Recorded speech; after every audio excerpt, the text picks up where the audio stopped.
মানুষগুলা মানে ফ্যামিলির মধ্যে কষ্ট দিই তোর হলেরা ফুঙ্গা হলেরার করে হলেরা তুই মুক্তা ইব্রাহিমের সাথে আরতে হ্যাঁ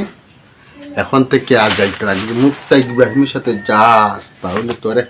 ছাত্রিতে পারি তুমি ছাত্রিতে পারিয়া কোমরটা ভাঙ্গা লাইম আমি কি এমন দোষটা করছিলাম মানে আমি বুঝাইতে পারবো না। তুই কি তো দোষ করছ তুই হইতে পারস না তুই মুক্তা ইব্রাহিমের সাথে বাইরে বাইরে ঘুরাস আমারে তুইয়া হ্যাঁ দোষ করছ কখনই কান্না করি নাই, তারপরও আমার পেঁয়াজ কাটতে দিচ্ছে কান্না করার লাগে। কানতে কানতে তুই মেরে দেখ গিয়া তবুও গড়তে তোরে বার করতাম না বুঝছত নি তুই এখন থেকে 5 ওয়াক্ত নামাজ পড়বে ঘরও থাকবে ভাত খাইবে আর গড়তে পারবে লইতাম না গোসে ফালি বুঝা নিবে।